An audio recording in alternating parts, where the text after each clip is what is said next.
Bonjour à tous et à toutes, c'est Paul Dame pour vous présenter aujourd'hui un nouveau sapin en sucette.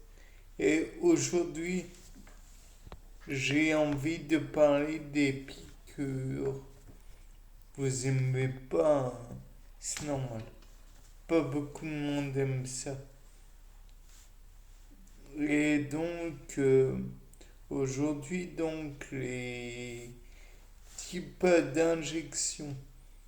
Parce que tout le monde voit dans la piqûre, oui, une injection, une piqûre dans la peau.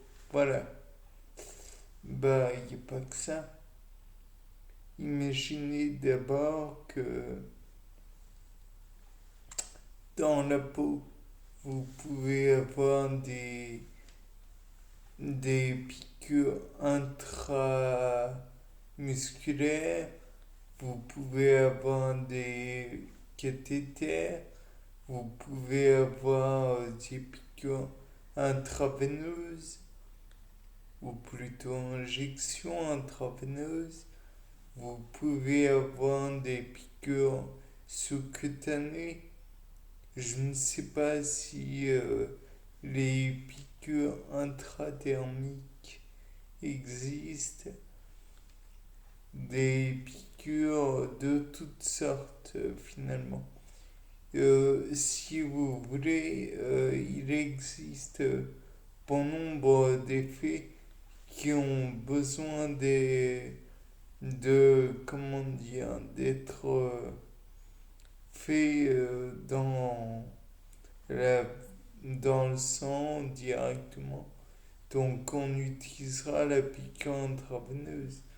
Mais il y a aussi la possibilité, d'après moi, qu'on doive faire des piqûres intra-artérielles, je présume du moins, puisque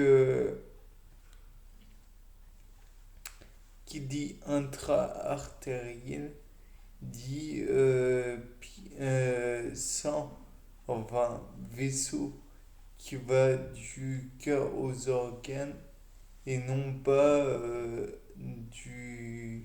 de l'organe au cœur, du moins je crois, puisque c'est comme ça que, que se réalisent les choses, je crois.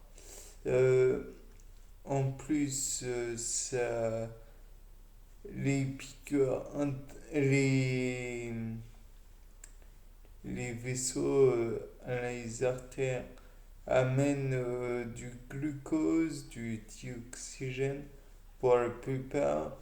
Les veines ramènent le dioxyde de carbone ainsi que les déchets de l'organisme.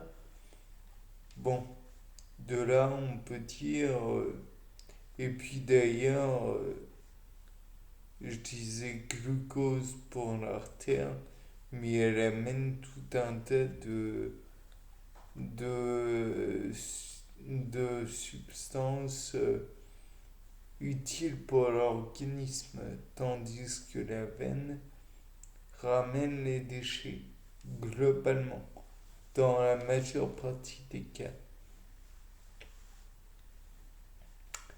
Et donc, ce que l'on peut dire, c'est que l'artère est globalement souple, tandis que la veine est un peu plus rigide. Bon, néanmoins, il faut dire ce qui est les injections intra-artérielles sont ou oui, dans l'artère directement, j'en connais pas des masses.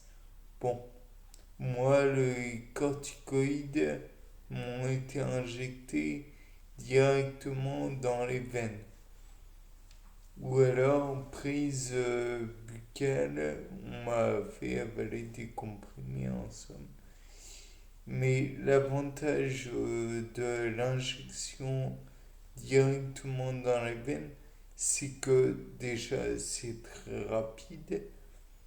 Ça ne risque pas d'abîmer la muqueuse gastrique et la muqueuse du tube digestif dans son ensemble. Ça risque moins de produire des problèmes puisque vous le faites directement dans le vaisseau. Donc il y a moins d'effets secondaires. Par contre, il y a toujours le rythme cardiaque qui s'emballe fortement avec les injections de corticoïdes. La température du corps est toujours très élevée et peut-être même plus dans le cas des injections. D'ailleurs, pour le rythme cardiaque aussi, l'aigreur d'estomac est beaucoup plus vive dans les injections et le caractère n'est pas terrible non plus. Mais ça, c'est dans les injections comme dans les prises de médicaments. Donc, toujours est-il que la piqûre intramusculaire, intraveineuse, risque d'engendrer aussi des faiblesses à certains endroits, puisque vous répétez parfois l'injection au même endroit et vous trouvez que c'est de plus en plus douloureux. La veine en question va se renouveler naturellement en se solidifiant au passage, en gagnant en densité, je présume du moins. J'ai pas la preuve de la chose. Tout comme pour les piqûres intramusculaires, on injecte directement le médicament dans le muscle. Peut-être que si c'était directement dans la veine, il n'y aurait pas les mêmes processus cellulaires qui pourraient occasionner une dégradation indispensable pourtant du médicament. Peut-être que ça occasionne aussi des problèmes dans comment des et oui, j'ai des problèmes moi aussi. Ça pourrait occasionner des problèmes vis-à-vis des barrières cellulaires, des membranaires, les différentes barrières que l'organisme met devant les médicaments. Peut-être que l'assimilation n'est pas possible en raison de processus qui devraient se réaliser si c'était dans le sang. Après tout, le canal sanguin en lui-même est assez complexe à passer. Déjà que pour passer du... Comment du... Je crois que c'est le muscle. Oui, du muscle au sang, je crois.